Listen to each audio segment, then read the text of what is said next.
I've been drinking heavily since noon. What have you been drinking? Just water? Uh, right now it's Crown Royal, Malibu, and Diet Coke. You don't drink any of that, except maybe the Diet Coke. No, I am. So I'm very Gross. tired.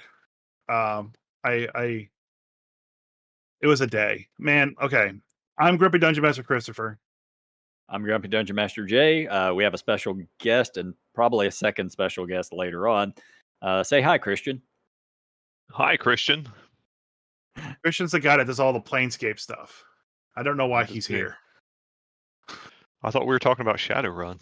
Yeah, we're talking about Shadowrun. That's right. That's Yeah. what came out this week. Shadowrun. Yes, definitely not a lot of information about Dungeons and Dragons 5.5. No. Oh, well, I got all kinds of opinions about Shadowrun. Yeah. Which edition, though? Great to have you. Which one do you want to talk about? Oh, all right. Well, I only know first and second. After that, I'm useless. Oh yeah, that's when you're useless. No, so this weekend was free RPG day. You missed it. I always miss it because I live in the middle of nowhere and we don't get free RPGs out here in the boonies. Did you get me the Dungeon Crawl Classics one? I have a copy of the Dungeon Crawl Classics module. So yes, you got me the copy of it. Which in the box they provided 3 copies of. That's pathetic. Right. No, it was actually a great time. So I woke up early on Saturday, like around 10 o'clock in the morning. Got dressed, went to Xenergy, my local gaming store. We set up a free RPG day. We basically talked role-playing games, all the DMs that showed up. I handed out RPGs. It was a great time. And for some reason, it wiped me out. I don't know why or how. I didn't even run any games that day, but I was exhausted by the end of the day. And I couldn't think straight. I couldn't play video games. I was just tapped out. It was really weird. But I met a lot of great people. And like I said, met a lot of DMs local in the area. There's one in particular. I believe her name was B. She runs groups at Xenergy during hours that I don't go there. During days I don't even show up. But she has her own group. She has like 3 or 4 groups. And when I met her, she was wearing this like steampunk outfit from head to toe.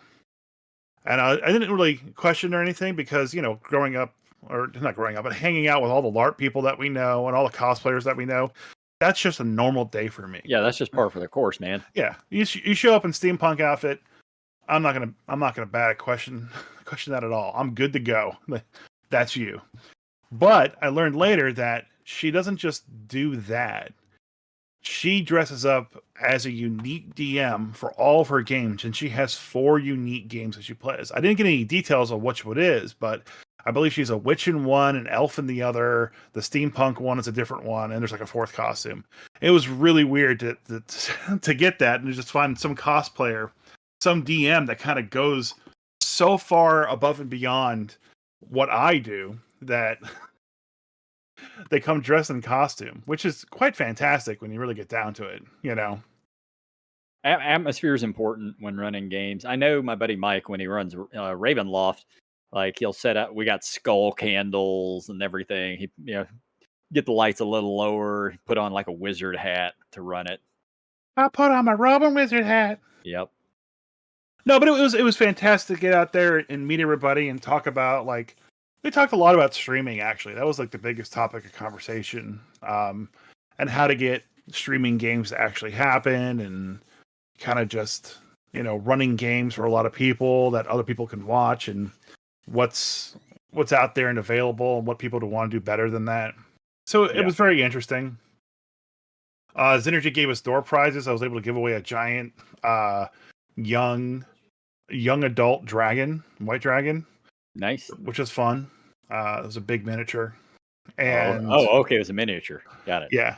No, it was a real life dragon. Yeah, I thought you were handing out real white dragons, Yeah, so it turns out that Xenergy, the owner, his wife, Peggy, runs a store called Zippy's Lizards of the Coast.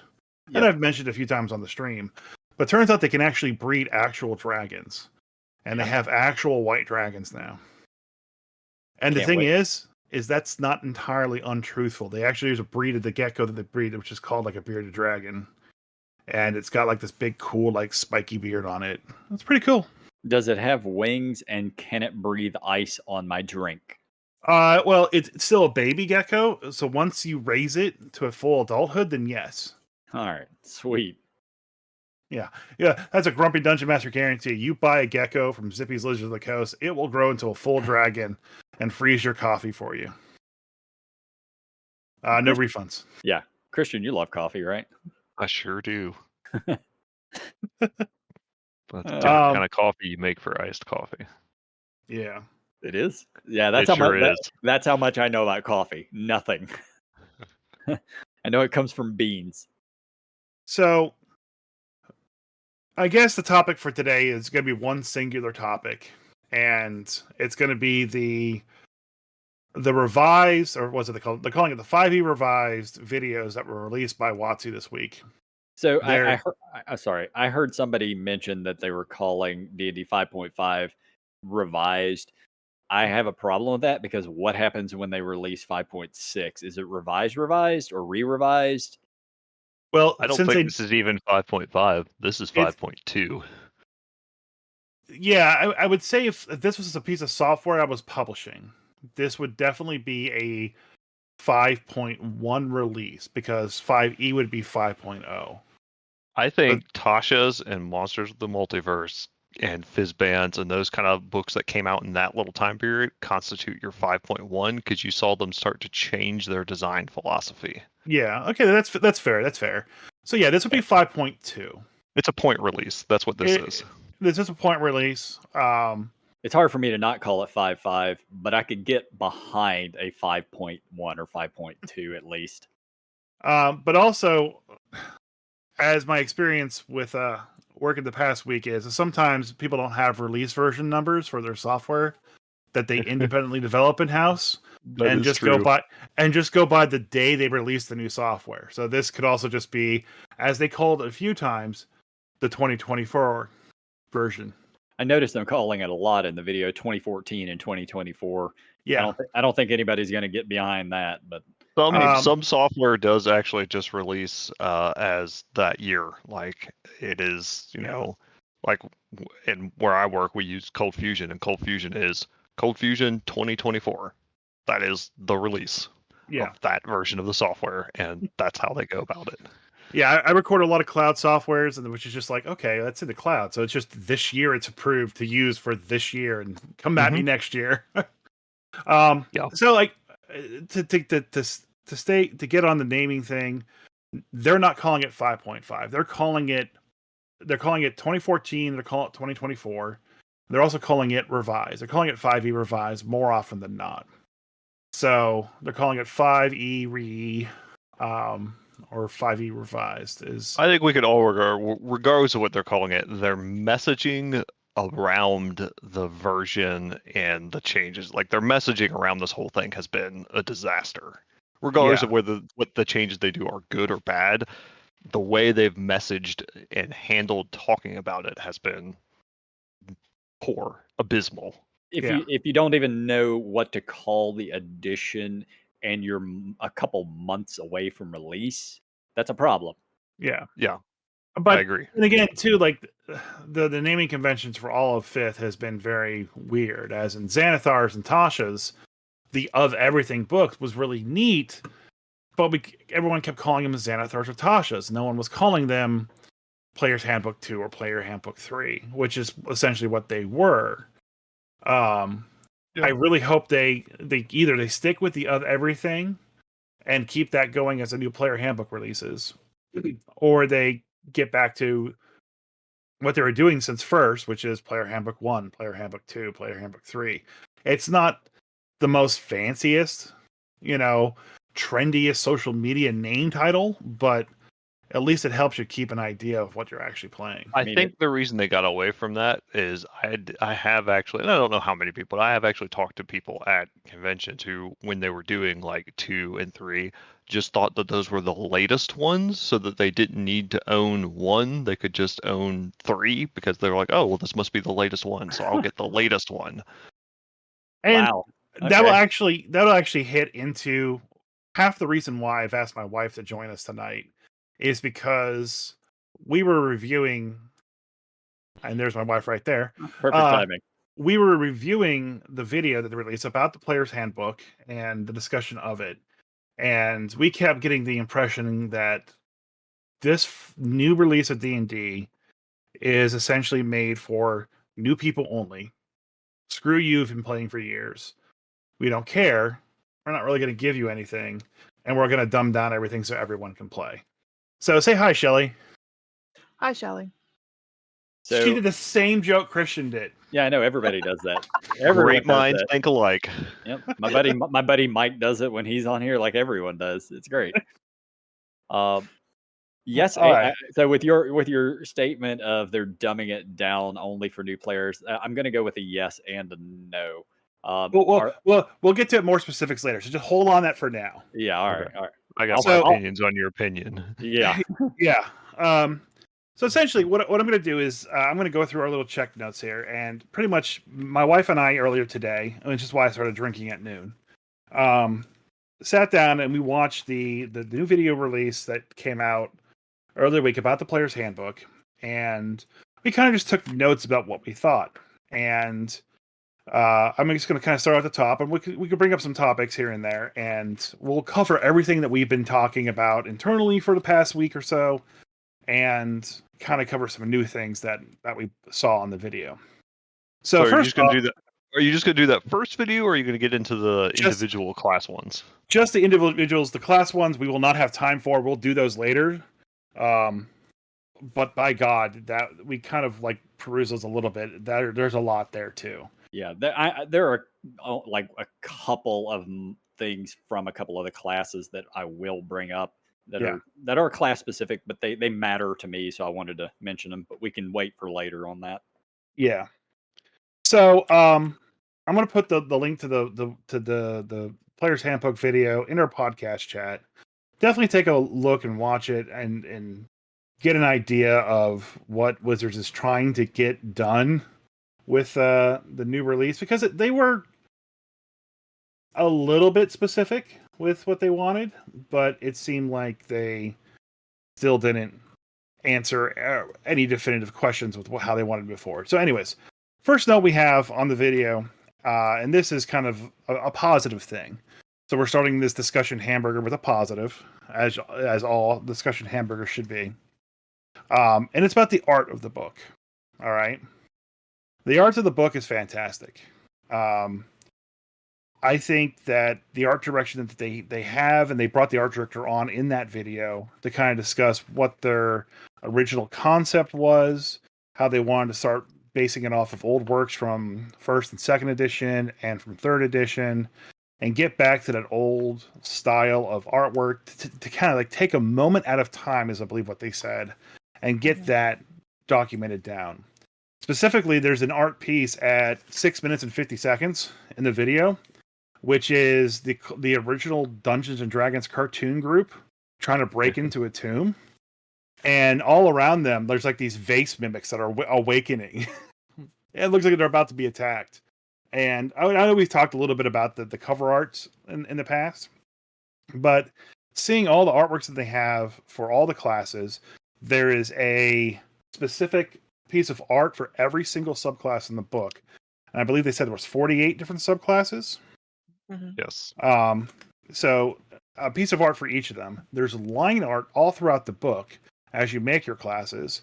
And if you go to minute 11:35, they have the most metal bard looking bard I have ever seen in my entire life that will give Craig a run for his money. When we were watching this, I paused the video and I looked at Shelley and went, "Oh my." Yeah, it was weird.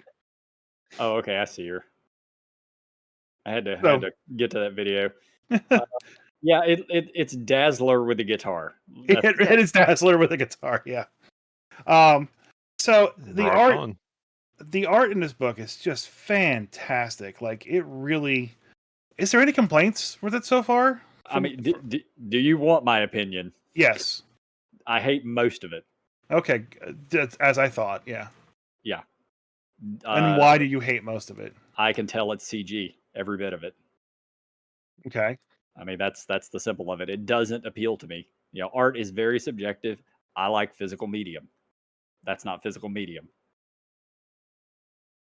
That's fair. You're right. Art is subjective. I like it. That is a very fair statement. Yes. What I like about specifically, and both the cover and the back cover of the player's handbook, the art in is great, and I love that there is a piece of art for each class and each subclass.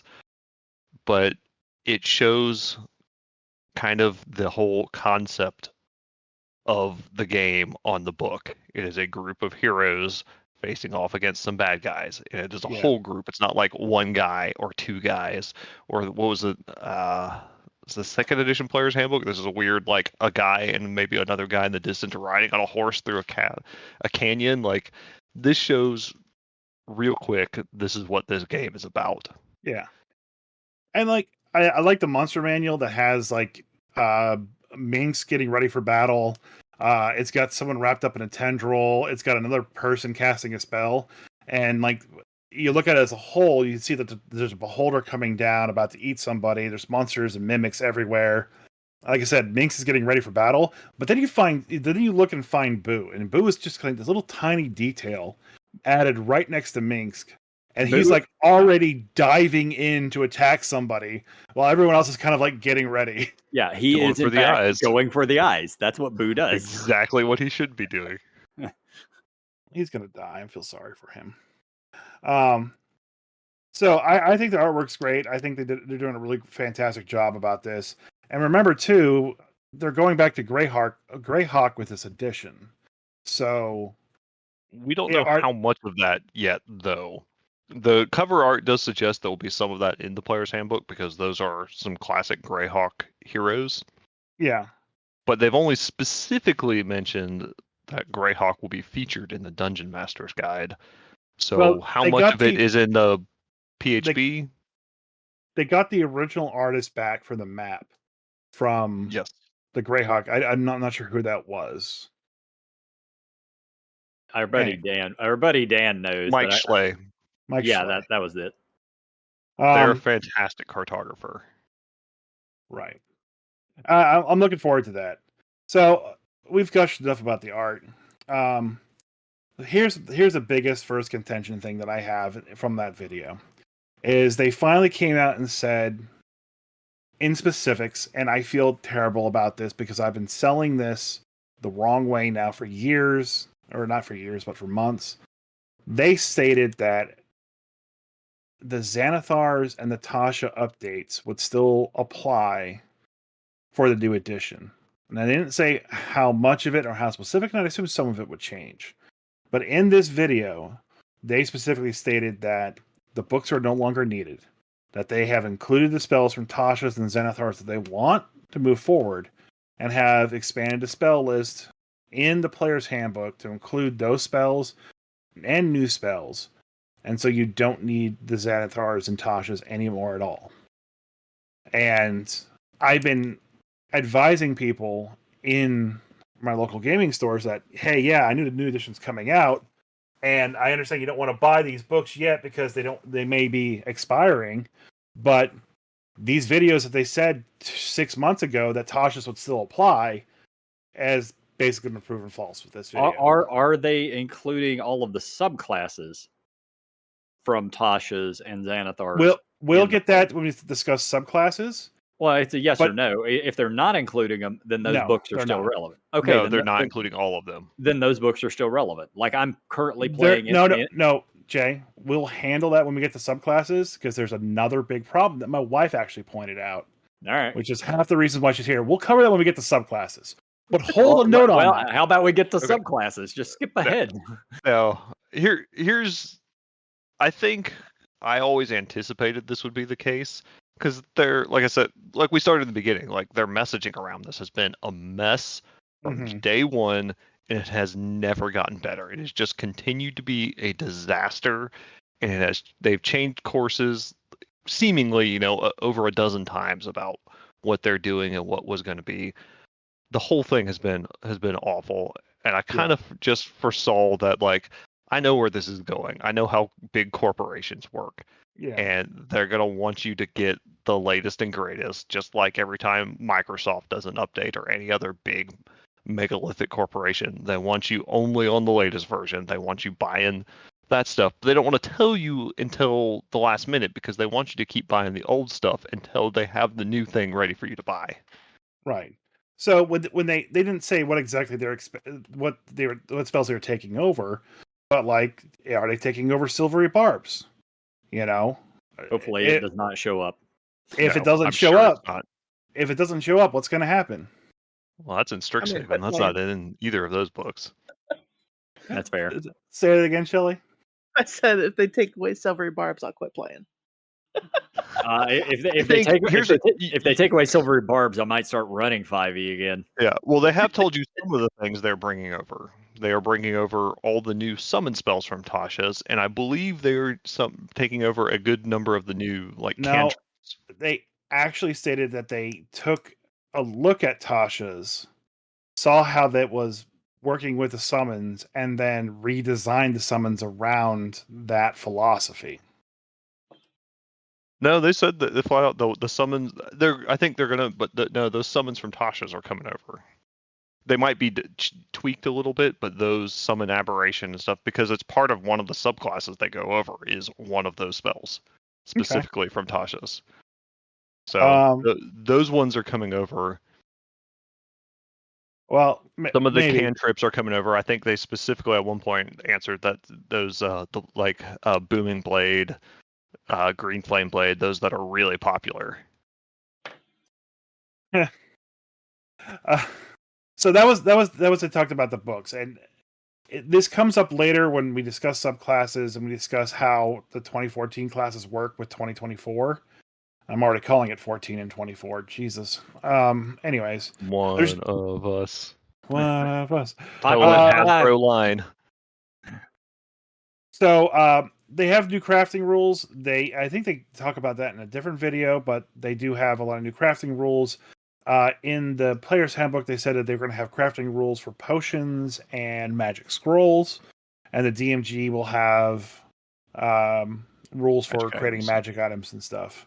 Another thing that they talked about after that was that they're rolling into classes the ability to swap scores out for skill checks as a core option. So, longtime listeners will know that I talk about in 4th edition how it got too bloated with skills. And there was one skill that was based off of an Acquisition Incorporated episode where Mike Rahulik wanted to use Arcane for intimidation, similar to how Gandalf intimidated Bilbo with his arcane power and thaumaturgy. And essentially, the skill in 4E was you can use your arcane score in place of your charisma score. You can use your intellect score instead of charisma score for your intimidation checks. And they were talking about one of the was it a barbarian build, sweetie? I think so. Yeah, one of the barbarian builds is using strength for perception checks. What? So specifically, I remember this because I just watched the barbarian. I watched all the specific class ones again today to be ready for this. The barbarian, we're not even going to let you use it. While they're raging, it's only while they're raging can use strength for a certain subset of their skills.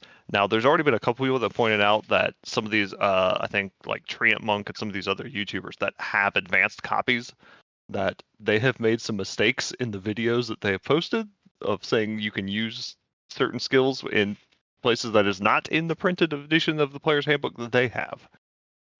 But essentially, I think it's the core class skills as a barbarian, whatever those class skills are that you're allowed to select as a barbarian.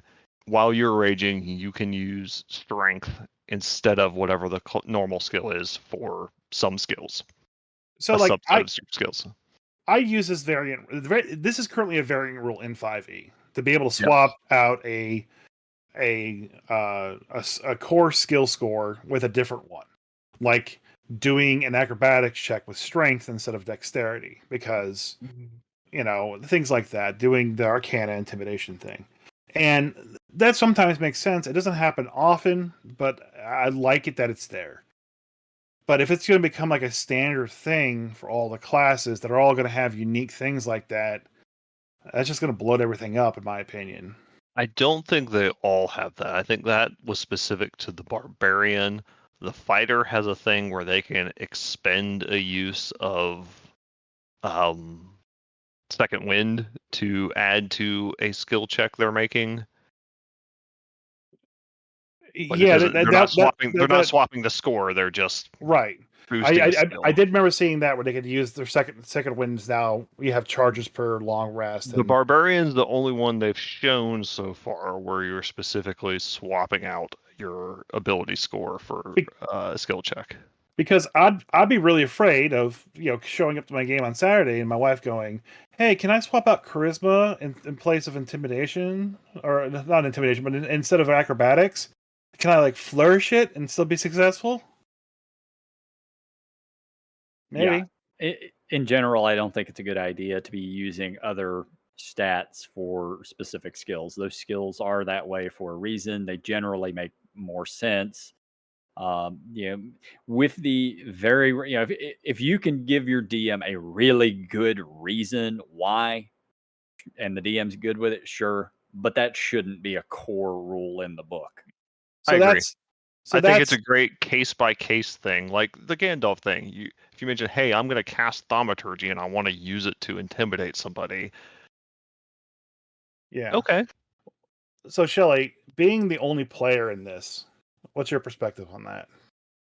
I kind of agree, like what Jay was saying. Like they have specific things that each skill does. So some skills are more adaptable. They're a little bit more flexible, like the using your arcana for intimidation thing. But like having something like, I know it sounds kind of like we're blowing it out of proportion, but the strength for perception thing, like that's just, it doesn't make any sense. Like perception is you are perceiving something or you are not perceiving something. There's no way to work it really, at least not that I can think of, to make it a talk your way into a situation to be able to use your strength score in place of the other score just because you can, kind of a thing. And by making it so you can kind of use whatever skill you want to use really defeats the purpose of having the skills that you chose in the first place. And it just makes it less, it's just more boring that way. Like if everybody can do everything, then there's no point in doing anything. Yeah, and that kind of leads us to Yes. the next part where they started talking about how they were trying to basically make it so all the characters had these wish fulfillment with a new edition. And Shelley mentioned that I wish my character could do this. She wrote this down, this note. Like, I wish my character could do this is going to add too much flexibility and homogenize the entire game. And I guess it really depends. Like once we get a hold of the book and we have it in front of us, we can actually see what the damage is. Maybe that's what happened. Maybe it's actually not as severe as we think it is. But like I do this skill swap all the time. I love doing it, but I still don't do it. I don't want my players making that decision. I want me as a DM to be able to do that, or I want my player to convince me as to why they should be able to do that. And sometimes I get the jokey things. Can I use strength instead of intelligence for medicine? I mean, you're doing the Heimlich, man, so yeah. You could make an argument for that at least. Right. Yeah. Right. But I think that's the kind of the thing. It's better when it's the DM discretion, because the player can say, well, this is what I'm trying. This is how I think I'm applying this ability instead of the normal one. Yeah. And it gives the player some agency. They're getting to be creative. They're trying to tell you what they want to do and why they think this works. And then you say, okay, that makes sense to me, or no, you're being dumb. Yeah. And you know it. I've been running the Valiant Superheroes game recently, and that's literally how that whole game works. Is can you give the game master a good reason as to why that works? And if you can, then it works. Yeah, and part of that wish fulfillment that they wanted to fulfill this edition is a change that they said has been homebrewed since the beginning of 5th edition, and is now a core rule in the rulebook. Which who'd like to take a stab at what that is? I mean, You're the go. one that hates it. We all already use it. It is the worst freaking rule on the face of the planet. You're just wrong. I am not wrong. I mean, You you are definitely the only DM I know who doesn't use that rule. And the rule, someone else explain the rule because it makes me sick to even say it. Okay, I'll talk about it. The rule, they've changed that imbibing, and they've only specifically mentioned healing potions. But healing potions, Now I remember. imbibing a healing potion is a bonus action. Now, it is a long house ruled by everyone. You Except hate me. it because you're an old man yelling at the sky. No, I hate it because, okay, this is the reason I hate it. I understand, and I have in some of my games where there are no healers, okay, no one that can do pickups, to allow my players to basically use their healing potions as bonus actions in that scenario is fine. Because the healing potions they have are already limited, and it's a very limited circumstance in which that is applying. Now, the second you make using a potion as a bonus action, and I guarantee this will happen, it may not happen in your games, Kristian, it may not happen in your games, Jay, because your players are actually decent, but I can guarantee you, and not my personal stream game either, but in the general audience out there are going to be a plethora of people who are going to take their easily obtained gold in Dungeons and Dragons, buy out every healing potion they can because they can, all right? And then every time they go through their action or their turn and they don't have something that they can do with their bonus action and they're even the slightest bit hurt, they're going to drink a potion. Well, and that speaks to two problems. Two problems. One, it's if you have any class that regularly has nothing to do with a bonus action, is probably badly designed because ideally you would want to have something competitive to do there. B, you're the DM. You control how many healing potions they can find. So the counter notes to that, and to Shelley's, why is that a problem? Okay, so the counter note to that is that yes, in my home campaign, I can allow my players to go to the store and purchase what's there, and I can tell them, no, there's no healing potions at the shop. In Adventures League, which I run every week, I can't, because when I provide, there is a shop that they can go to in between sessions that they're allowed to buy anything in the player's handbook list of items available to them. And which healing potions are in that list? The healing potion, the 50 gold healing potion. Yeah, the well, 2D, you know what? The 2d4 plus 2 healing. That sucks. And if they're using their bonus action to that, that's a waste of a bonus action because it's kind of crappy. No, because if you have nothing else to do, it's still free healing. And that's the problem. It becomes free healing. So now the balance that they have for monsters dealing damage on a certain amount on an average per round, an average per turn, now they have to start increasing that and taking into effect that everyone's going to be getting back 6 hit points or whatever on average a turn. Actually, it would be 7 hit points on average a turn because they're just quaffing a healing potion as their bonus action. And maybe they've redesigned all the classes to that there's something good for them to do in a bonus action as a bonus action on a turn. But I've played a lot of fighters, and I can guarantee you, I don't do much with my bonus action. Yeah, same. I'm finding the same thing as I am in the current game I'm actually getting to play in. I am playing a fighter, and I got thousands of gold in that character, so I can buy greater healing potions. So now I don't need a cleric. I'll just use my bonus action instead of shield slamming somebody because I rarely do that, uncommonly do that. Now I'm drinking a greater healing potion every round. So let me chime in on this because I actually want to feed in a little bit to what you're saying, and it's another thing I've noticed through watching not just the player's handbook video, but some of the class videos and the direction they seem to be going. While I do think drinking a potion as a bonus action by itself is not going to be any sort of a problem, I did notice that they are adding let's just use the fighter as the example. They're adding. They can use second wind, and now they can use it a lot more often. I don't remember the specifics on how often they could use it, but they greatly increased the amount of times they can use second wind to heal. I believe the barbarian is getting something to heal a little bit as well. I'm Right. very curious as we go through all the classes that they haven't released, what is allowed to secondarily heal those characters. Now, getting 5 points from a healing potion is not a big deal, but 7. then whatever. It's 2d4 plus 2, so 5 or 6 7. hit points on average. On top of that, you add in the ability to heal that. You add the ability to heal here. You add the little ability to heal here, 10 points at a time. And at that point, your characters effectively do have a lot more hit points if you can heal yourself every single round. The monsters are going to have more hit points. The game is going to become a lot more grindy if that is the method that they're going with. And I fear it is. So like, I get as a player, and Shelley, you can testify to this. Having a potion as a bonus action is great, right?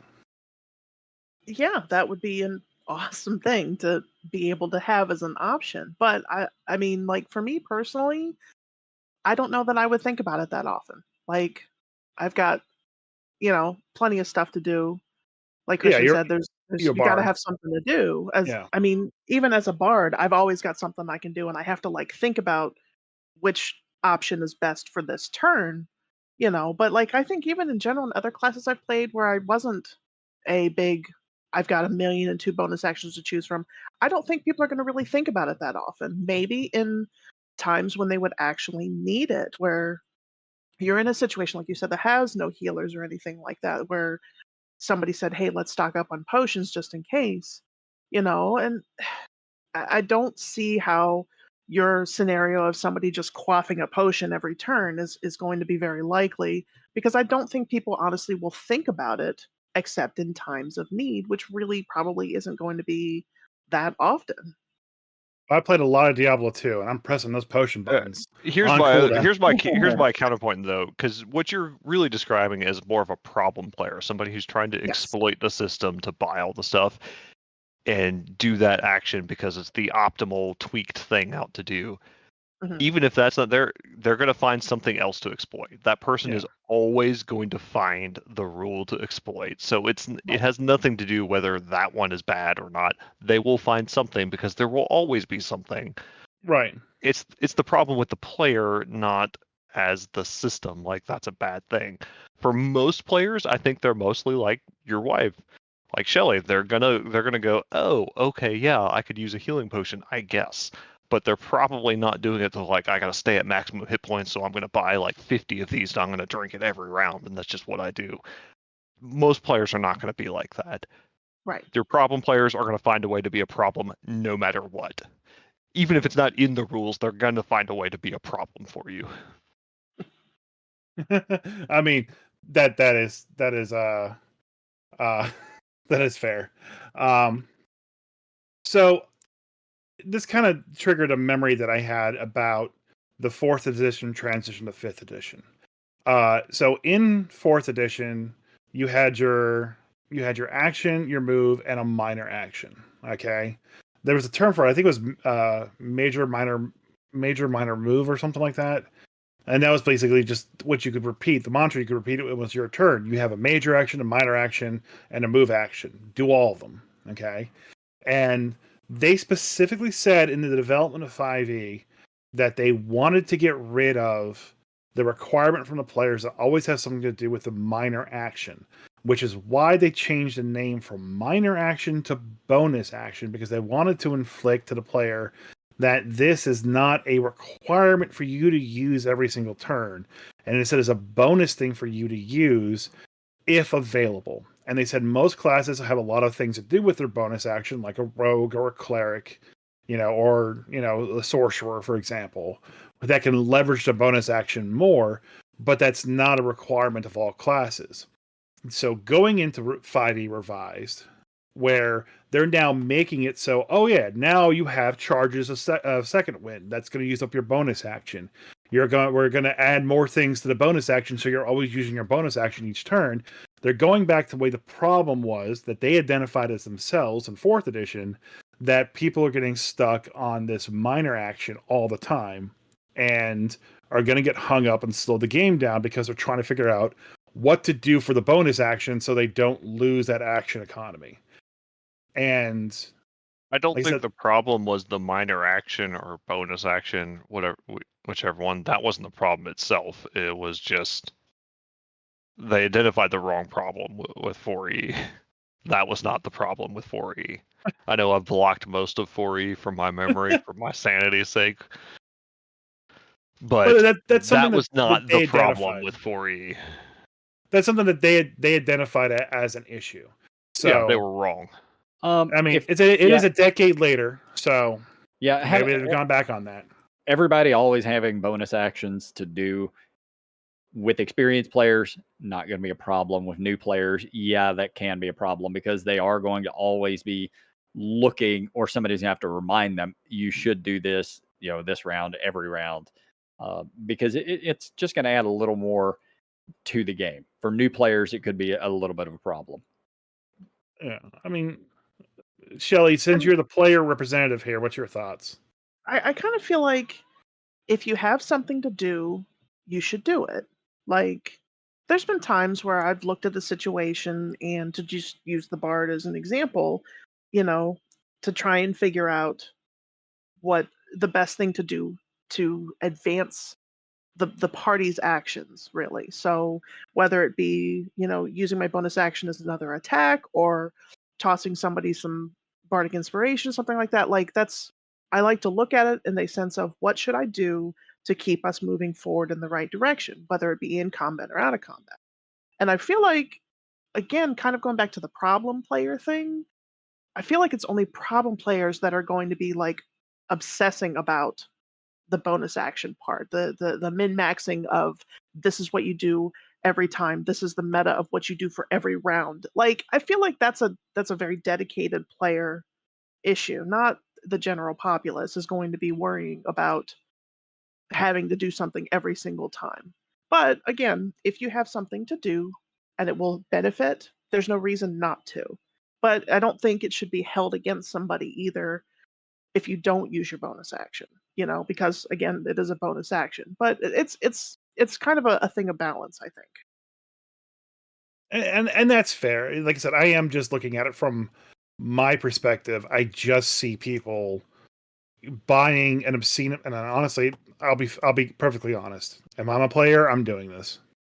Of course you I'm bringing a plethora of potions that I can have on me at all times, so that if I have a free bonus action and I'm down any amount of hit points, okay, which of my 17,000 potions that I've had since the beginning of Final Fantasy 1 will I finally use? None And of them. None of them is the yeah. answer.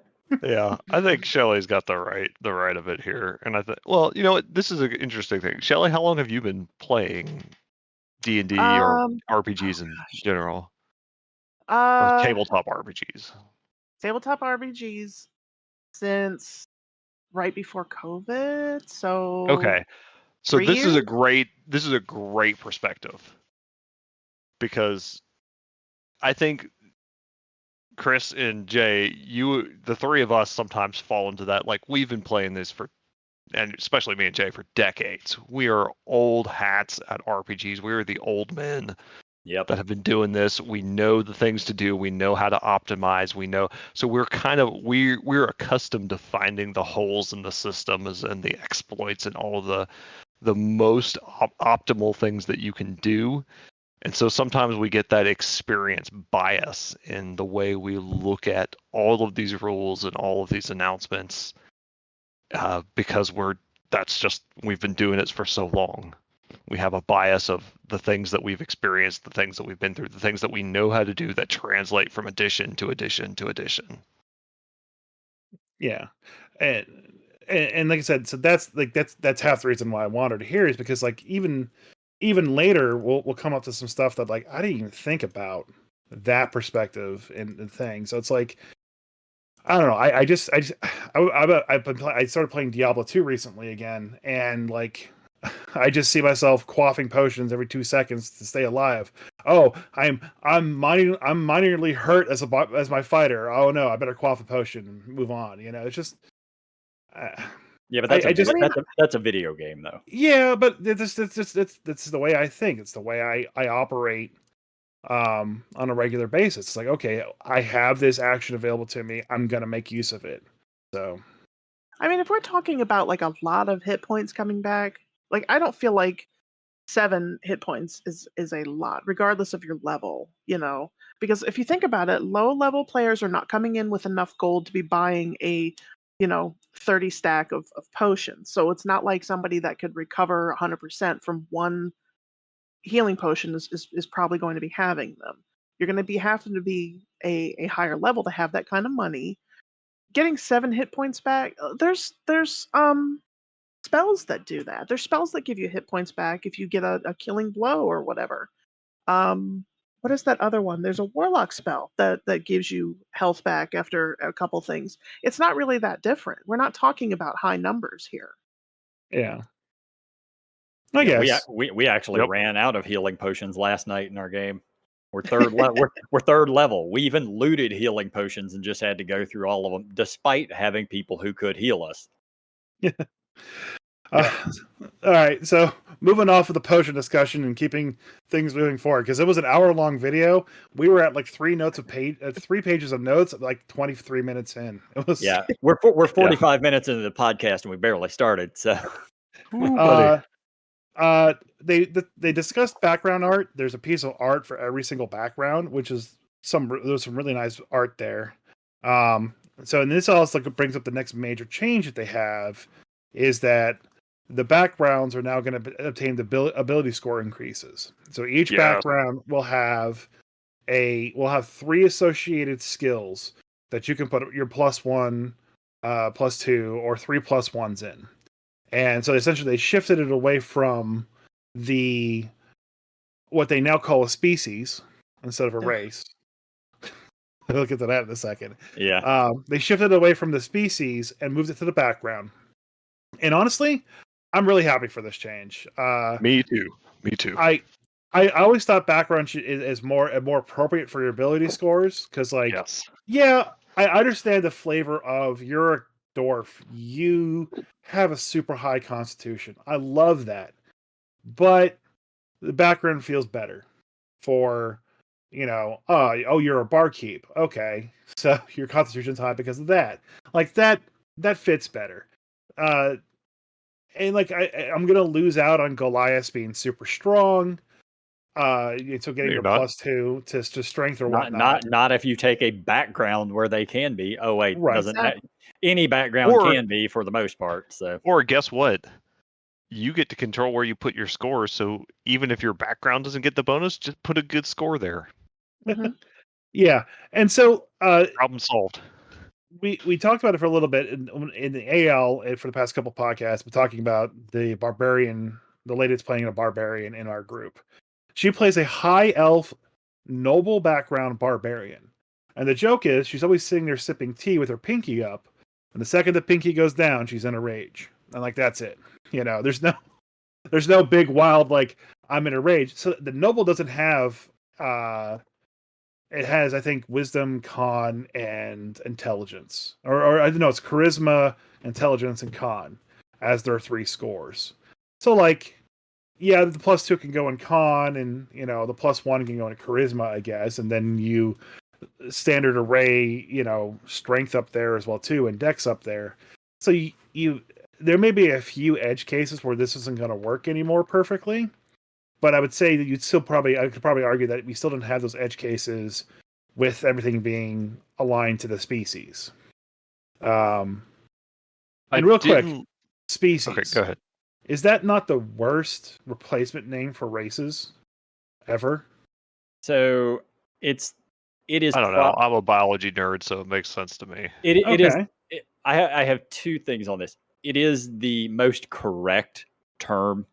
Not necessarily the best sounding, but it is the most correct term. Yes. But the term, the whole term for role playing games of race in the first place is because it was ripped from Tolkien. Yeah. Like that was it was the race of man, it was the race of orcs. It was that is the entirety of where it came from. Yep. And it just came from Tolkien. That was just being a product of his time. That was just the way things were discussed Yeah. and talked about then, and that's yeah. And it was, you're right, it was just 100% rip off. So it's So it's technically correct, which is we all know is the best kind of correct. It just makes So, it like- sound like you're talking about animals. And that, to me, that's what bothers me about it. It seems a little, I know it's a little off-putting, and it seems a little kind of like if it was in a sci-fi game, Crude. everyone would be like, "Oh, that makes perfect sense." yeah, you're right. Yes. Yeah, if it was a sci-fi game, it'd make perfect sense. It just don't work for the fantasy. But it's just Shout- because we've been all so accustomed to Tolkien. It really is, Yeah, because he is the spawn of all this, and we've gotten so accustomed to his language prevailing through everything fantasy. Yeah, I'm an old man when it comes to role playing games. It's always race to me. Everything. If I'm playing a space game, it's what race am I playing? If I'm playing D&D, it's what race am I playing? That's I'm not going to change that even if they call it something else. That's just what's stuck in my head. I don't mind changing it depending on things like Shadowmoor changed theirs from race to ancestry. Yeah, it's still race to me there too. So Yeah, I think ancestry and lineage would have been better sounding and made more sense to people. Like those are both great terms that I think can get the idea across and work great. I love lineage. I like ancestry. they work better. Yeah. I think those are better options. Species. I think lineage would have kind of kept the kind of Tolkien-esque, because they talk about the line of whatever, like different like great houses, or not houses but different houses and families and whatever and that, and I think it would have kind of kept that theme, and it just feels a little more fantasy. Yep. Damn it, I had something I wanted to say. It went out the window. Backgrounds. I love that the stuff is in backgrounds. That is what I wanted them to do. In fact, I said that as much to you guys on more than one occasion. Yep. It is what I wanted them to do, and it makes sense to me. Yeah, you can say, well, I'm a Goliath, shouldn't I be strong? But if you're a Goliath, even though he's big, has spent all his time sitting down, never going outside in a library, he might be big, but he's probably not actually. He doesn't probably have any like really utilized strength. And if you really still want him to be kind of strong, you can put your stats, whatever. I like the background thing. If you're a halfling, but you are a blacksmith, you're going to be strong, because swinging a hammer every day for your formative years is going to grow you some strength. Yeah, the D&D can only do so much. I mean, there's a big difference between what a halfling, even a buff halfling, and a weak ass Goliath. Like there's just a difference of mass in general. Yes, but I agree. That's not covered in the rules. Yeah, D&D is not trying to be an exact like one-to-one replica of real life. It is a fantasy game. It is a rules for swinging weird swords and casting weird spells. So it's never going to be an exact science. And I think the background accomplishes effectively enough, what you're going for. Yeah, It gives you a little more freedom, because having it locked to species meant you always saw specific, like, especially for the people that really wanted to twink out, you always saw specific class and race combinations because they were the most optimal. Yeah, the problem with I don't have a problem with them changing it over to backgrounds, but you're not going to have a specific way to build now. You can play whatever you want to play, and while that sounds cool and all, it makes everything kind of bland. Yes. There's not going to be the you choosing the orc because it's the strongest thing. It's going to just sort of water everything down even more than it already is. I don't know. I kind of like it. It's always kind of the way I've gone. I've pretty much always allowed people to pick where they wanted their stat bonuses to go anyways, even before Tasha's made it an official option, just because I did not want to limit somebody's creativity, because I didn't really want my creative to be. I played, one of my favorite characters I played was a weak orc sorcerer. Yeah, I mean, he was just an emaciated, pale, weak orc sorcerer, and it was fun. But you could take the +2 strength for being an orc and just put your shittiest stat there to make him weak. I rolled a 6. Okay, well, he has an 8 strength. Yeah, like I said, like it does seem a little.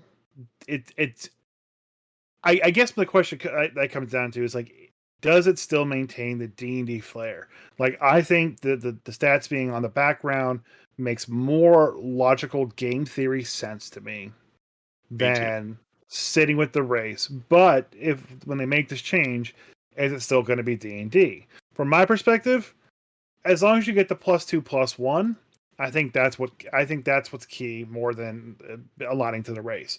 I think so, because you still see stuff like orcs are going to get your relentless endurance, where they're gonna, they're harder to kill, Yeah. and they can get their adrenaline rush where they can move in on you faster. So you still have those things in each race, species, whatever, to define them, and kind of there still be some things that will work better. Yeah, an orc's going to work great with a barbarian, even if they don't get the bonuses to strength from being an orc, because that movement and that hard to kill thing is just naturally goes great with that. Yeah. Yeah, but So you're going to end up seeing really, really weird stuff like what Chris was talking about, where you are going to have this elven noble barbarian, because you can do that and you can put the stats anywhere you want. Yeah, but People it's are already going to not do that. I mean, it's not a bad thing. Like, that's what's happening now, and it's been fantastic. So It's been great because I have played so much D&D over the decades. Like, if I was limited to the options hard locked, like, I've run out of the options. I mean, Yeah. I've had the time to play them all. I would like to do something different. I've already run out of options, and this isn't going to thrill me with new ones. So that goes back to Shelley. Shelley, what is the new player perspective? So I kind of agree with both Kristian and Chris, and then also with Jay, because I do think it makes more sense to be with the background in general, so that you can get more fun combinations. So you don't have to always be the Goliath is the strong one, and have that just be it. You can do different things with it. But to Jay's point, just because you can doesn't mean you should. So you shouldn't really also have the ability for anybody to be anything, because that defeats the purpose of having things be certain things. It while it may not be it may not be the best to just say, well, the Goliaths are always the strongest. The dwarves always have the best constitution. Like, there's those things are that for a reason. So if you want to play a high con character, okay, yeah, maybe I should play a dwarf because it makes thematic sense. And that, I think, is part of kind of what Chris is getting at with the is it still D&D? Thematically, yes, because this is a fantasy thing. But it also is cool to be able to kind of play what you want and come up with your own fun combinations of things. And, I'm going to use this as an example, and y'all are going to make fun of me, but like having a Drizzt type character, which is a, out of bounds, not the normal thing that like you would have, but there's going to be plenty of people that want to play that kind of character, so they should have the flexibility to build their own unique, in quotes, character, you know. So it should be there, but at the same time it does take away from what makes the game a little bit, I think. And the best part about going to Greyhawk is No Drizzt. no Dritz. They'll find a way. Yep. The marketing department will find a way. Remember, I mean, he's already a trans energy galactic subspace alien multiversal creature now. So who? He's a Twilight elf. What are you talking about? Sorry, I didn't mean to spoil that for you, Shelley. I know you're still reading the books. Yeah, no, I think it'll it just behooves them on their species design to kind of really build into the character of that species, like tell you about them. And I think dwarves will still have that. They'll get extra hit points and that resistance to poison and advantage on saves against being poisoned. That shows you that this is a hardy species that is part of their kind of core identity. And as long as you can kind of get that with their traits, the ability scores won't matter as much. Right. So the next thing on my notes was that they've expanded the creature appendix in the player's handbooks. They moved it from the monster manual, and they've moved it into the player's handbook. So all this talk that they've had about the DMG and unifying things and clarifying things and grouping things together correctly, then they go and they move the creatures, which is an appendix currently in the monster manual, from the monster manual. They've moved it out completely and moved it into the player's handbook, which really isn't a bad idea when you think about it, because that is where a lot of people play and get their data for druids and the familiars, mounts, and what have you, for the ranger classes, the druid classes, the paladins, and warlocks, whatever. So honestly, it's not that bad of a change, even though it's going to be weird now that if I want a creature, I have to go to the player's handbook and not the monster manual. Well, they're putting it very specifically with the classes that can summon it, from my understanding. No, they took the whole appendix out of the Yeah, monster manual. It's an appendix. It'll be And a they put clear it- section in the PHP. Oh, wait. I'm sorry. They're putting their spells with all of the classes that can That's a cast them. fantastic change. I love that change, actually. I don't mind that. In fact, didn't it used to be that way? Not No. that I remember. No, as far as I can remember, They're at taking least- they're simply taking the beasts section. No, not in previously in 5e. I want to say there was either 3.0 or 3.5. One of those editions, some other edition had the class spell list with the class. Yeah, I'd have to go back and look. I know for sure second edition did not. And I don't think third or 3.5 did But either. these aren't. I'm not talking about the class spell list. Yeah, all right. yeah, We deviated. Sorry. I'm not talking about the class spell list. I'm talking about the monster creature appendix. And I think it's mostly the creatures that are like your common it's the beasts whole and thing. familiars and mounts. Yeah, but it's the entire appendix they're taking out. That's okay, because So if these you are want- mostly standard animals and stuff like that that generally are probably not part of your monster encounters and are probably used more often by I players. use than a DMs. lot of bears and wolves and elk and You know what? That is true. There are a lot of cats bears. and There are a lot of bears and eagles. wolves. Okay, Like, I see your problem. It's not that they're adding it to the player's handbook. It's that they're removing it from the monster manual. Okay. I like that it's in the player's handbook, like you said, because all these classes will need it. I can't tell you how many times I've sat there with some brand new druid in Adventures League going, "Oh, what's the stats for the tiger again? Oh God, oh tiger. Hold on, let me Google tiger." It's like open the monster manual and go look at tiger. Now it's going to be in the player's handbook. So like, okay, I get that. That's cool, but now it's gone from the monster manual. So you think it should be both? Is your argument? I don't know if it should be both, because then they're printing it twice and they're going to get yelled at from their manager and, hey, you're not Yes. saving us money. But like I said, I don't really know about. I think both would make sense, because the monster manual should be a book for DMs, not for players mostly. Right. And the player's handbook should have most of the stuff, if not all of the stuff, that the players need. So if a player needs to turn into a wolf, the stats for the wolf should be in the player's handbook, because sending them to a book that is primarily designed for DMs is weird, and sending them to a separate book just to be able to use their core class abilities is kind of dumb. But that's how you sell more books. Well, yes, but And this is also about the point in time too when they started talking about just the DMG and the monster manual and the player handbook video. Yeah, that was weird. That was a really, I did not expect that kind of aside. I don't know if that was planned or they just sort of got into it, but that was weird.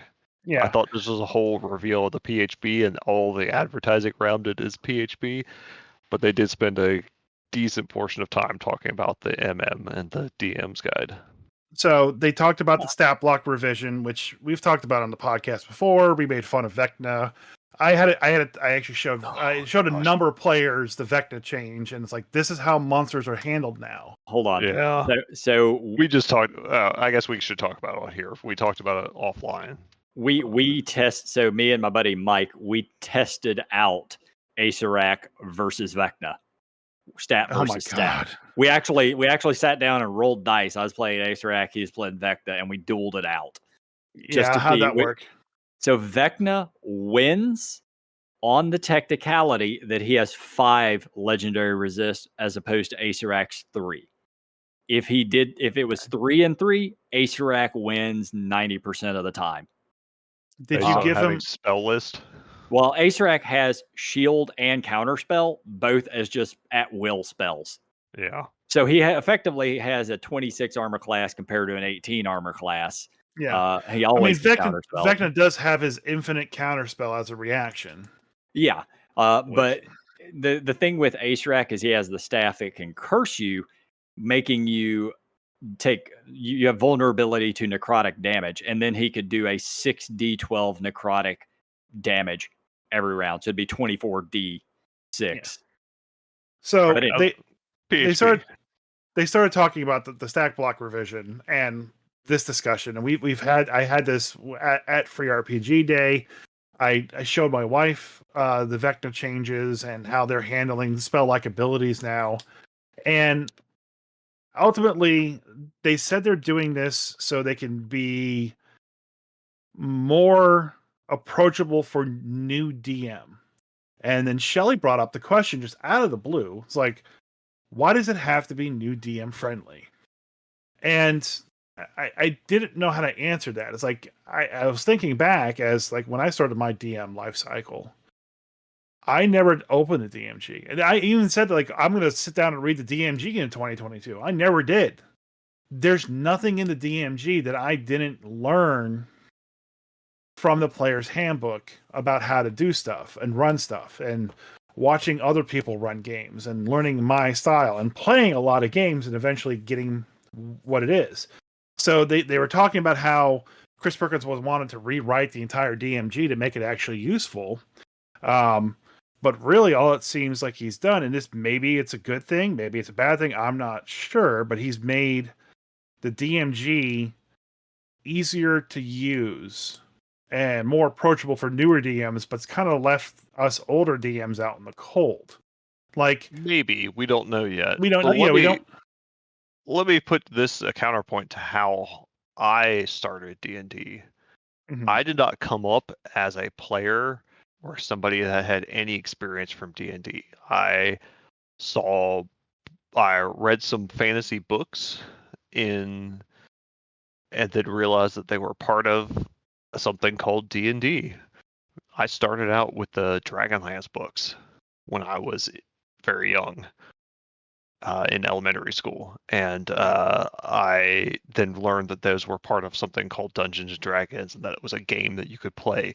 And so I went and like hunted down like Dragon magazines when that was still a thing, and then I figured out that there was a thing called a Player's Handbook and a Dungeon Master's Guide, and I found some friends. So when I started, there was no established group of D&D players. I found stuff, and then because I was the one that found the stuff, I had to run the games, and so I started DMing before I had ever played Dungeons and Dragons as a player. I have to laugh at that because we're sitting there talking about it, and I'm like, everybody starts as a player. Nobody's going to start and say, I want to be the DM and not know how to play. Well, I am the exception that proves the rule. No, and I started the exact same way. I Really? had to organize my group of friends. Yeah, I saw the red box edition sitting on a shelf, and I knew I had a cousin that my mom had told me played D&D, but he lived off in like Colorado. But I knew what Dungeons and Dragons at least was, and I saw the red I box did not. edition sitting on a shelf, and I bought it. And I was the only person who knew anything about D&D. I learned how to do it just by reading through the damn thing, and then I started running for my friends. Yep. Huh. Same thing. I started with AD&D, just Advanced Dungeons and Dragons, is what I started with. Yeah, I picked up the And I had the to. red box for 4th edition, started DMing that way. But All right. the But I 4th had to. edition, So I had to read all the stuff: the Monster Manual, the Player's Handbook, the Dungeon Master's Guide, to try to understand everything, and then so I could start teaching other people how to play, and yeah, then so I could have a group to play with. which Okay, let me, real quick, let me revise my statement.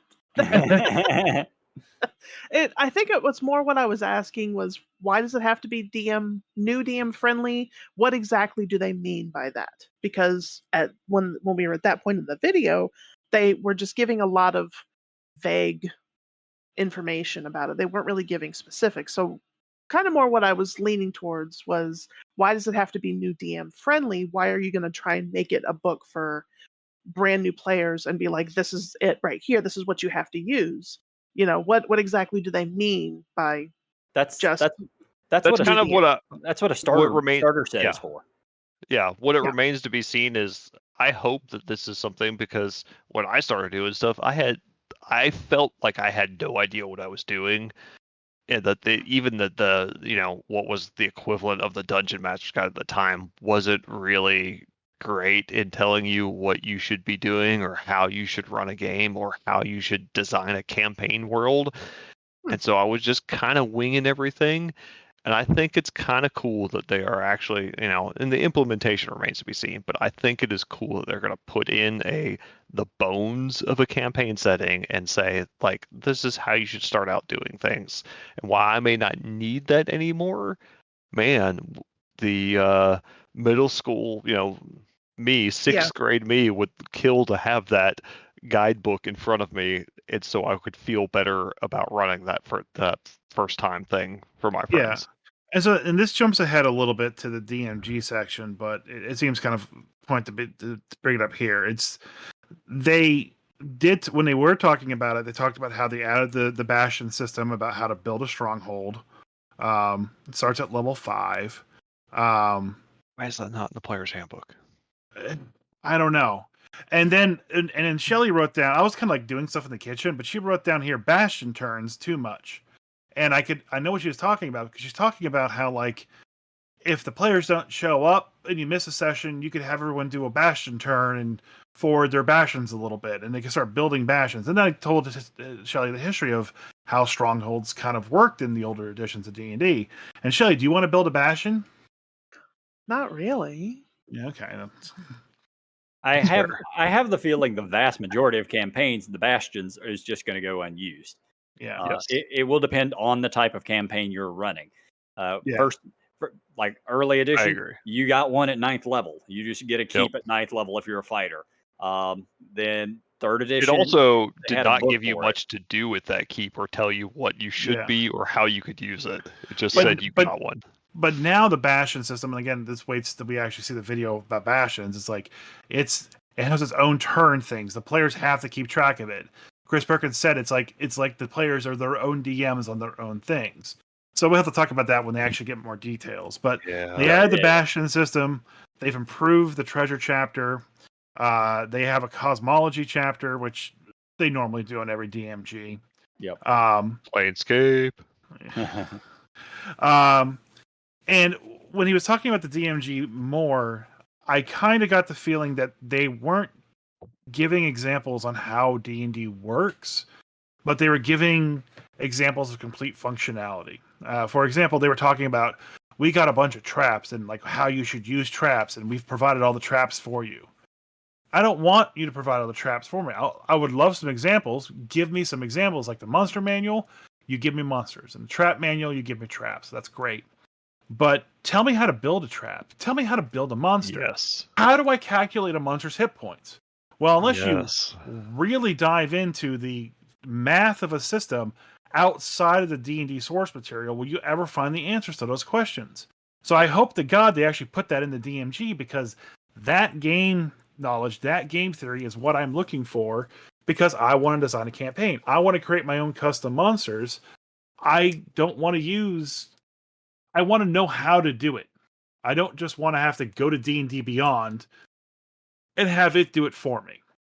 I don't want to use their new AI technology to build monsters. Haven't you created your own monsters, Chris? Yes. I don't. We discussed this on a podcast about 2-3 weeks ago. I honestly do not believe I've ever created a unique monster in my entire history of campaigning. I told you just write down the stats for the one you did create. And I haven't got down to it. What about that thing that All right, Maddie drew? Jay, I know you've created monsters, Oh yeah, tons of them.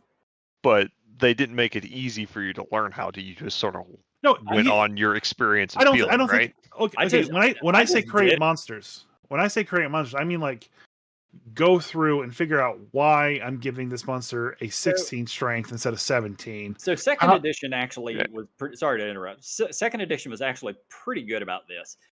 Like you could actually look at the math of it to figure out why every monster had the amount of hit points it had, why it dealt the amount of damage it dealt. And they didn't have a specific section anywhere in there on how to do it, but it was, if you looked at it enough, it was very obvious as to why things were worth the amount of experience they were. It was generally based off of the amount of damage and the amount of hit points they had. Now every single monster these days has 4 other abilities on top of just their stats. And when you start adding a lot of abilities, that's when you get your CR system not working properly. They did mention a few times that they're going to revamp the CR system to make it actually viable and workable. Yes. And they gave a bunch of examples because that's when this player handbook video, which just transitioned over to the DM's guide, transitioned over to the monster manual. Yeah. Here we are. And then they kept bringing up the new spell list or the spell like abilities and new stat allocations. They are bringing in an arch hag, which I'm going to guess doesn't have a spell list. Oh no, it won't. It's got certain spells Probably it can not. cast. Yeah. So we had a discussion about this offline the other night, and the brief summary of it is I think we all kind of agreed that for lower level monsters and that you're going to counter as newer players, newer GMs, the system they have where you just kind of take the spell and turn it into an ability for the monster is great. It works great for your low level monsters. When you get to that mid to high level, having a spell list is key to be able to challenge experienced players and to actually enjoy running the monster as an experienced DM. Yeah. And I think that's key to the point because everyone I talked to this weekend who I was bringing up the vector change is like, shit, I'm going to have to rewrite all these monsters. That's not what they want to do. And he was like, I really don't want to buy that book because I don't want to have to rewrite half of it. And that was the point that our friend Dan made last night. Is like, I don't want to have to buy a manual and have to rewrite half of it to make it competitive. That is why I don't, and I know Jay doesn't either, buy published adventures because they are crap, and I am better off just running my own stuff because I'm doing the same amount of work anyways. Yeah. The only one I ran from 5e was the Icewind Dale, and I specifically ran it, but without changing stats. And it's the first time and only time I've ever done that. And my characters, after about 3rd or 4th level, steamrolled everything through that entire adventure. Yeah. So to get back on the list here, they talked about how they added side classes to all the no, they didn't. They added side classes back into the player's handbook, which are now just subclasses for like 4 different ones. They don't have a Scion assist in 5e, let's be honest. Yeah, they don't. And this is where I get grumpy because in my current campaign, I am playing a Psi Warrior fighter, and it's not good. And the fact that they said in the video that they did not appreciably change it from Tasha's makes me sad and angry because it's not fun. It's just a less cool battle master. It's a battle master with less options and just less fun. And Shelley made a note here, and she was really mad about this. They kept using the word fun. They kept saying, these are fun changes. This is going to be a fun experience. This is going to be a fun thing. I hate fun. Fun is 100% objective. They keep saying fun a lot. And then they talked about how another note at the end. Yeah. I mean, another fun note at the end. If someone keeps telling you that something is going to be fun, chances are it's not going to be fun. Come on, go to the beach with me. It'll be fun. No thanks. 2 gingers in here, half of us would burn to death. I'll burn, but I like the beach. I'm in. Let's go, Jay. No, I'm good, thanks. 75 new feats. Fighting styles have been migrated into the feat system. Okay. They're also part of the classes. Yeah. But it just means the fighting style feat you could always pick up has all the fighting styles, whatever. Shelley made a note here that she feels like all these changes were made to draw in new players so they can be microtransactioned out later. Oh, we know So that's accurate. Yeah. Yeah, I mean, because a lot of these changes that they're going, we're making these things made for the new DM, all for the new DM. I think all right. that I think this is all marketing talk. Yeah, Yeah. maybe. They're wanting to It say this came off as because that. yeah, okay, yeah. 5e brought in a lot of new players. It Yeah. made D&D popular again, whether because of the system or because of streaming, whatever it was. But 5e was popular D&D. Mhm. And so Yeah. they want to keep emphasizing that this is that same kind of system. They want to make it friendly for new players, which is a good thing. It is good. We want new players to come in and try out D&D. Yeah. They talked But- about the new. But you need to address your current players too. And while I think a lot of the changes they are making are good quality of life changes, you need to tell your current players, your longtime players, that we love you too. Right. Oh, That- they that's- love me that too. That was You my know it, concern. baby. Is it like, to use this as an example? Like, I loved World of Warcraft when it came out. That game dominated my life for a very large portion of time, and I went to go plug into it again. I've been playing Classic again since Cataclysm came out, and I went to plug into quote retail WoW again just to kind of see what it was like, and it made me so sad because all of these changes they've made they're quality of life changes, but they're simplification changes too. And like, all I did is walk around the town for a minute and just everything on the screen is blinking and it's go here and do this, and if you turn this way you just go over here. Like, everything is marked for you. It was so dumbed down, and it hurt my heart a little bit because it used to be fun and challenging, and now it just doesn't appear to be. And I feel like that's the kind of vibe that I'm getting from where this is going. And D&D is not as important to me as it is to some of you, but I could get that same kind of vibe of making things more palatable for newer people to make the money for it, because we're all capitalists here, to make the money for it and to get as much eyes on it and as much, hey, I can definitely do this. This is cool. Let me get 20 of my friends to come in because it's easy. But then you've got this group of people that have been doing it for years and years and years who are kind of left behind and say, well, you can play what you want to play in the old stuff. You're allowed to do that, but we're going to make all this new stuff for these people over here.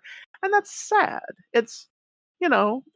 There's a reason to be grumpy about it. It's just a sad situation to just pour all of your energy into one portion, and just kind of have it trail off that way.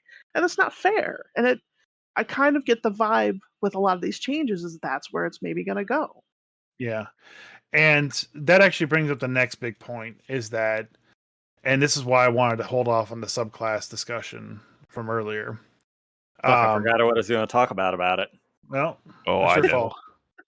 So, when the release of 2024 happens, 5e revised. 5e revised replaces the 5e player's handbook once you activate it in your game. Okay. Mhm. What that means is that the older modules should still be compatible because they're referencing monsters that are going to be in the monster manual because they 1-for-1 all the monsters over. You can still play 2014 2014 classes and subclasses in a 2024 game, but you can't play a 2024 class or subclass in a 2014 game. Yeah, the term backwards compatible is incorrect. Yes, it is Yeah. not backwards compatible at all. And this No. is why I want Shelley here. And this was the thing that she keyed in on that I had overlooked, and I think we all overlooked. All the things that we have been buying. Yes. You could go ahead, Shelley. You just say you Yeah, talk let about her it. say it. Yeah.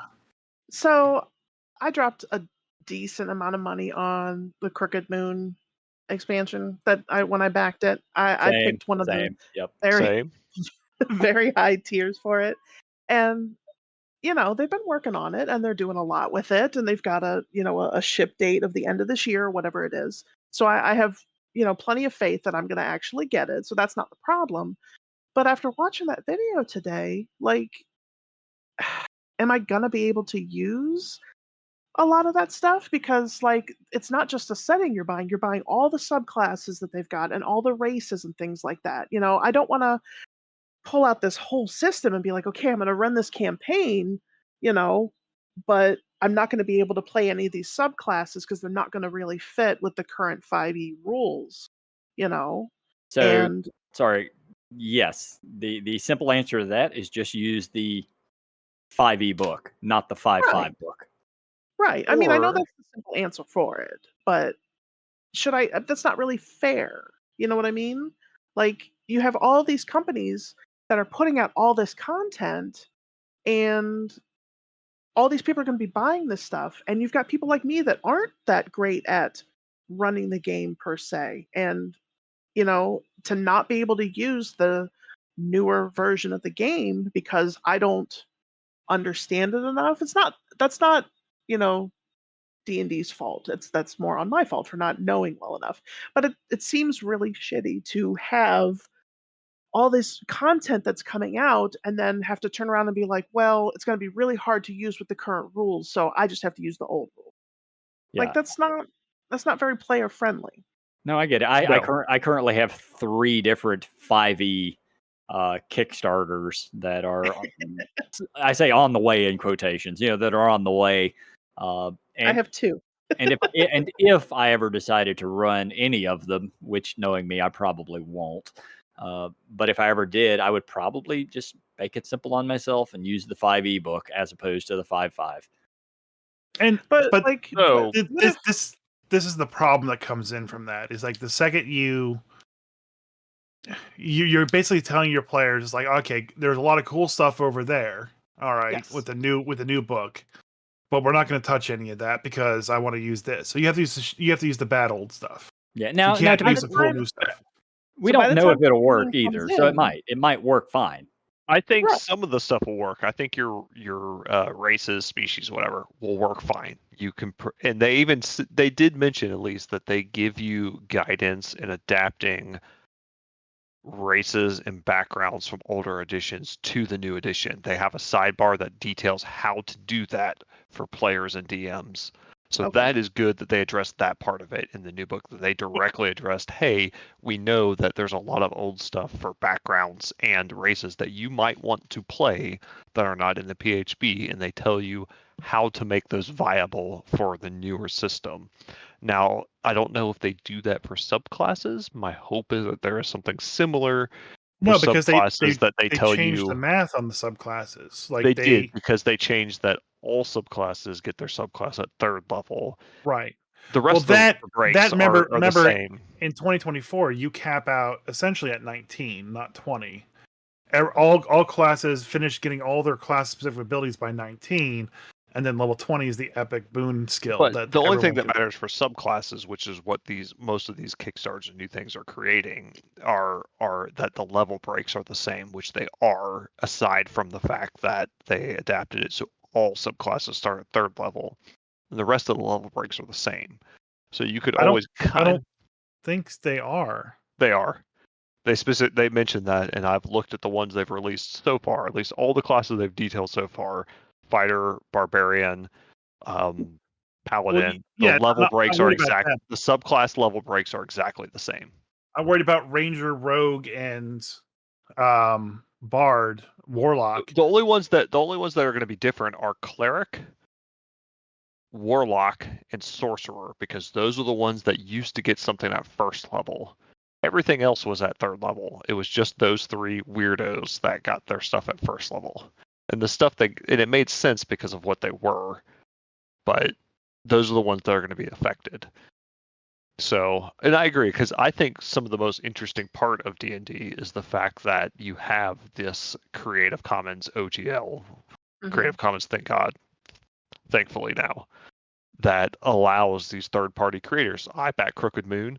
I've backed a couple of other ones that I'm really excited about, and I want to be able to use, even if I'm not going to run the Crooked Moon campaign and adventure, I would love to be able to offer those races and subclasses to my players in my games Right. as an option without having to, I've kind of just accepted the fact for at least Crooked Moon and maybe another one that I'm going to have to do the heavy lifting of adapting them to Yeah. the newer system. I have one of them that has already said they're going to kind of move. Their timeline was already far enough out that they weren't going to. It wasn't coming until 2025, so they're going to adapt and move to the new system.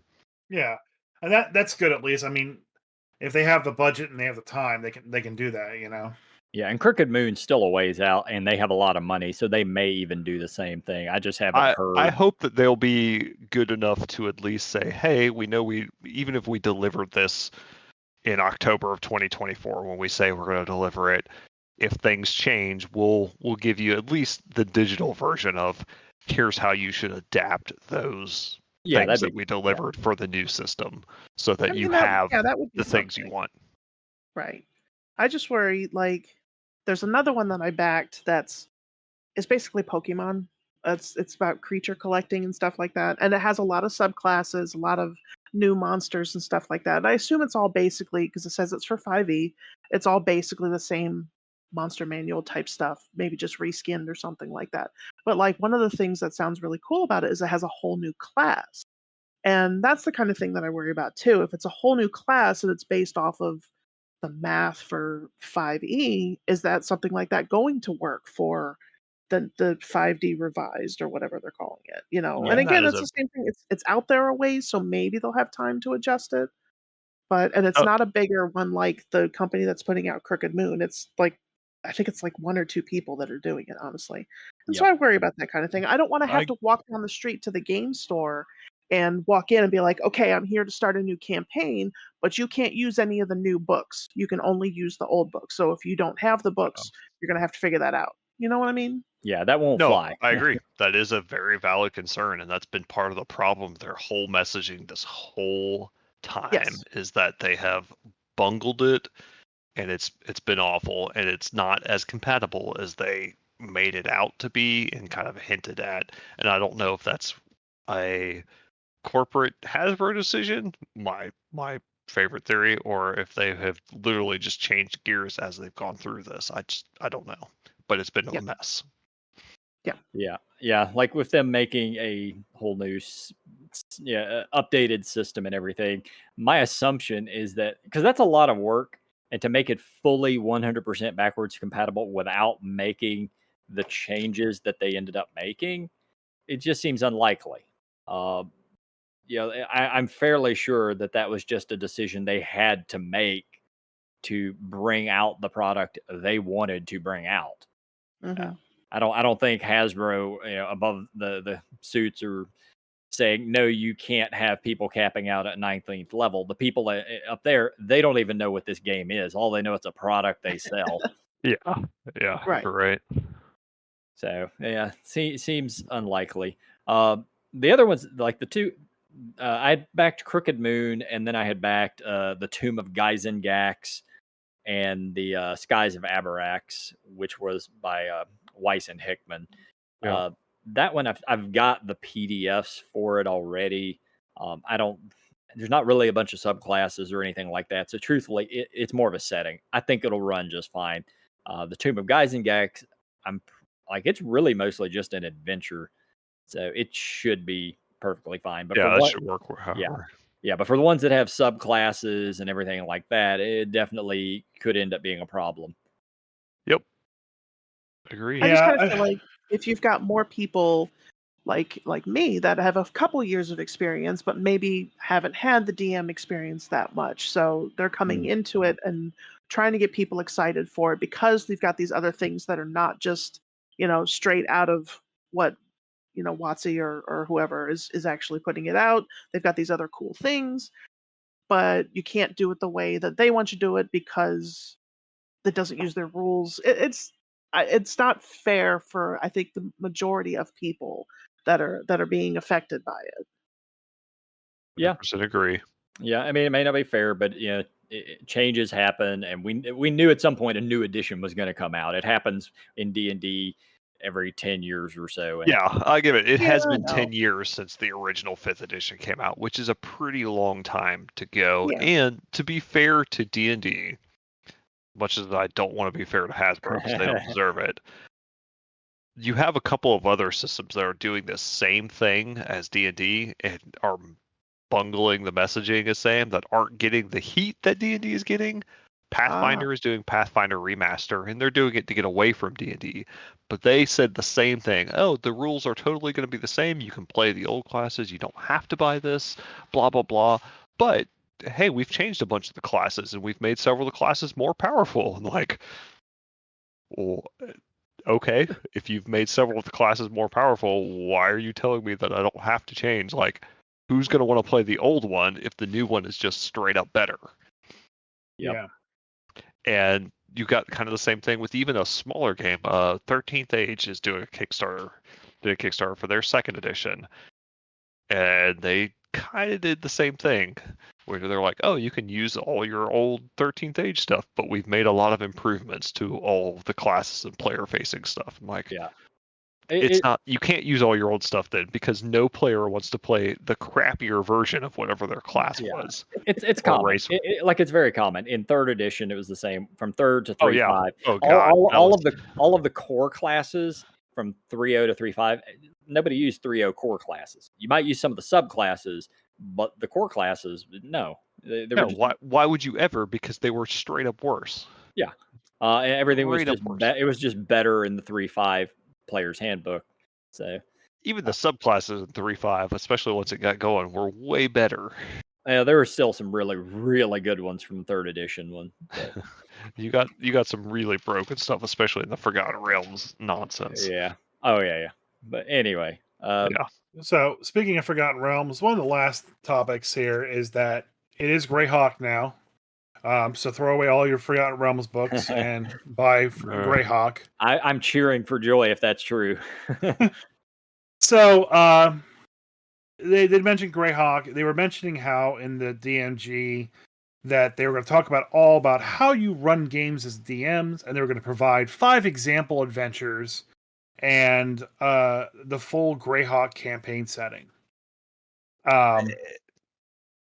Let's be clear here. They didn't say the full Greyhawk. They said they were going to provide a Greyhawk campaign setting as an example, and they're actually providing it in the way that Gygax originally conceived Greyhawk,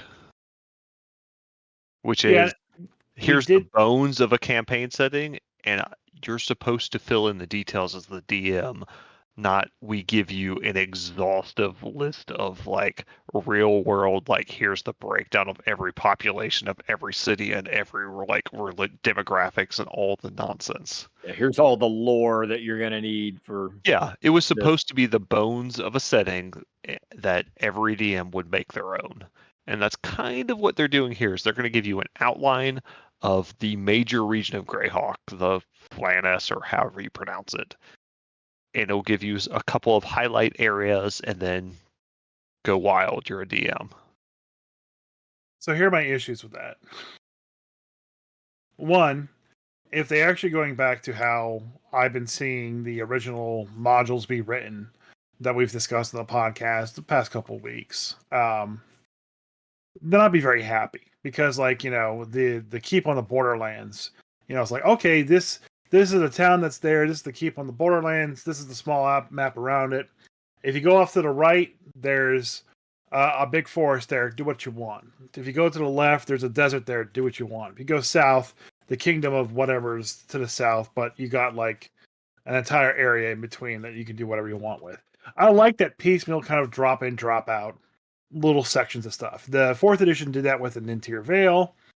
You know, you had the map, and then like, okay, from point A to point B, there's these major locations. We have modules for this one, and this one. For the rest of them, you fill in the blanks. And that's great, and that's fine. I think the 5 adventures are going to be for Greyhawk. We talked about how great, I think this was more offline than on the podcast. We talked about how I thought Greyhawk was like a very serious Tolkien-esque you were medieval so wrong. Yeah. setting. because that was my impression of it from all the artwork. You It guys has, are like, it has lasers and ninjas. Yeah. Little did you know how much that Jay and I, the old mid DMs here, have actually seen the nonsense that's involved in this. but I still fall back to the same thing I've said many times. I am not willing, nor do I have the time to learn another setting as much as I've had to spend time investing in the sword in Forgotten Realms on the Sword Coast. I don't even want to learn about shit that's not on the Sword Coast of the Forgotten Realms. You know, Chult is as far as I care about non-Sword Coast regions. I'm falling asleep hearing about Forgotten Realms here. But More, but then more so about the Sword Coast. I don't care about the Sword Coast. and like I said, like there's so much more in Forgotten Realms we could do with. Like I understand you don't want to touch the Red Wizards of Thay.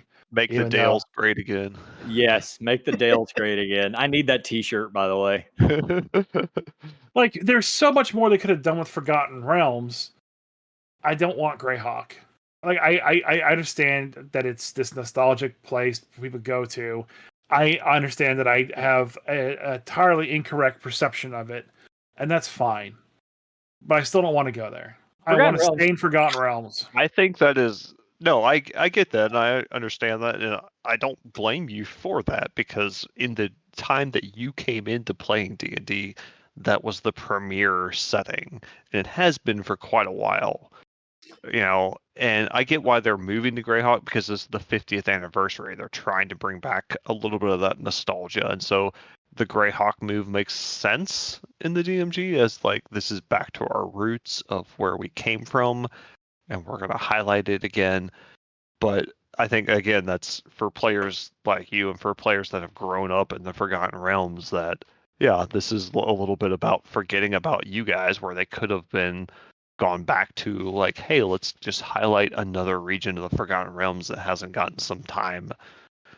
And as much as I don't want to see that, I know Jay doesn't want to see that, because I've gotten my fill of the Forgotten Realms I mean, in my time. personally, if I loved Greyhawk, I'd be sad that they're touching it again. Everything that they've touched thus far, I've hated. I mean, there's that, and there's also the fact too that like, if Greyhawk and Forgotten Realms are pretty much the same thing, then why? They're similar enough that you don't really need to make that swap. Yeah. Yeah, I agree. Why? I mean, half the stuff that I know of that's in Greyhawk is in Forgotten Realms. Like, It's nostalgia. That's why. Yeah, but the thing is, how much nostalgia is there really for it? At the point I've been playing a long time, and at the point I started, Forgotten Realms was the new hot thing. Like Greyhawk was already dying. So how many people are even invested in Greyhawk at all? I agree. Hey, when hey, I Shelley, first you know what started, Greyhawk is? I have heard of it as a setting because I know that there are books, but Not many, I don't not know many. anything about it. I only know not because many. I started reading Forgotten Realms books early 2000s, and I had heard of it as a setting in a fantasy realm, but I've never read any of them. Yeah, the Greyhawk novels, I have a number of them here, and they tend to be very rare and mildly expensive. So I Yeah, might have what- seen them at like Barnes and Noble in like 2001 or something like that, maybe. Yeah, when I'm with Jay, when I first started playing Greyhawk, I started playing like I knew what Greyhawk is, because they were still doing stuff with it, but it was dying as I was joining the game, and Forgotten Realms was ascending. Even though my intro to the game was Dragonlance. my intro was Mystara. So, okay, I know Mystara. Yeah, well, once again, I started Redbox. So Yeah, Hollow Earth, Red Yep. Steel. Yeah, well, I never got to play any of those, sadly. But the base setting was Mystara. But yeah, Dragonlance Forgotten Realms were really my true introduction to the fantasy settings. And not Greyhawk, even though I knew of it, it existed, but there just wasn't much out on it when I was playing. Yeah, Greyhawk was the first thing like campaign setting I bought, but I stopped because after that first thing, like they weren't publishing any new things. It was all just Forgotten Realms. And so that's what I dove into because that's what was available. Yep. So this is the last note, and we this is an extra long episode. So this is the last thing. We're at 2 hours. It's fine. Yeah. They're adding a lore glossary into the DMG to help unify terminology across everything. What is Mythworld? What is Adamantite in the D&D setting? You know, bringing in terminology and have people understand what it is and how it works and operates, which I think is a great idea. Like, that's stuff that I want. I want things that help me build the game better so I can run things better. That way, if I say, okay, you see a rock with adamantite claws, that everyone knows what a rock with adamantite claws is in the future if I'm writing stuff. So me as an old ass game master, I don't need it, but I'm actually very glad they're adding it because that's a useful thing for newer people. Right there, same thing.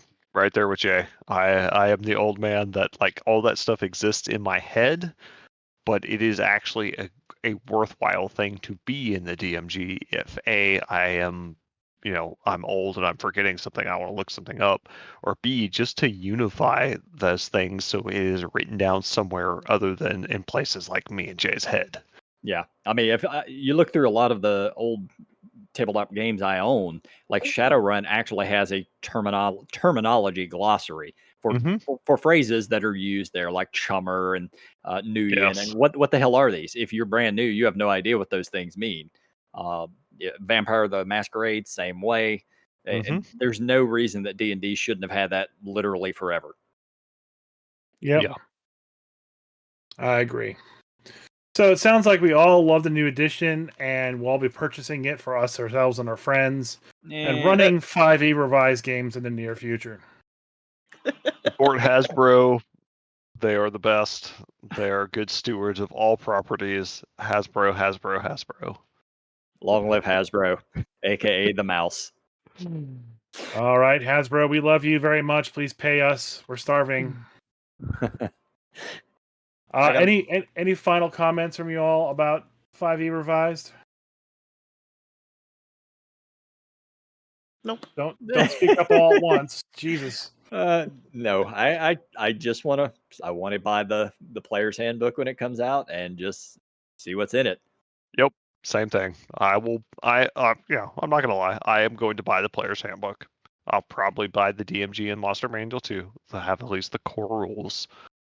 I'll probably run a game in that setting. In fact, I'm probably going to run my upcoming Planescape campaign in that setting, even though it's going to mostly use the lore and stuff from the 2e stuff. Yeah. Yeah. But, yeah, I'm going to buy the stuff. I'll see what it's in. I'll be happy to discuss and criticize, once I can actually have hands-on. Shelley? I'm sad that there's changes because I fear change, but it is what it is. It'll work itself out, I suppose. And I mean, there's no reason why we can't keep playing regular 5e. As long as you have a play group that will, yeah. Yeah, it'll work itself out. For me, I'm going to update my 4E for life tattoo that I have on my left butt cheek to say 5E for life. And I guess when 6th edition comes out, I'll update it to the 5E revised for life tattoo. And years down the road, when 8th edition is released, an OSR version of 5th edition is going to come out that people go back to play. Yep, and everyone will forget all the criticisms of 5th edition and tell you how it was always the best system. But there will never be an OSR 4th edition. I'm sorry. No, there will not. Everyone will continue to erase that from the memory because Pathfinder came out and it was much better. All right. Well, thank you, Kristian, and thank you, Shelley, for coming in and helping us. Next week, we're going to talk classes. Oh, yay. Yay. I'm excited. That means I have to watch a lot of videos. Am I going to be on next week? Yeah. Shit, just show up. All right, I'm in. All right. I'm excited for it. But hey, thanks for inviting me. Well, thanks for joining us. On. You too, Shelley. Thank you so much. All right. Bye, guys. Bye, Craig. Bye, Claude. Bye, Craig.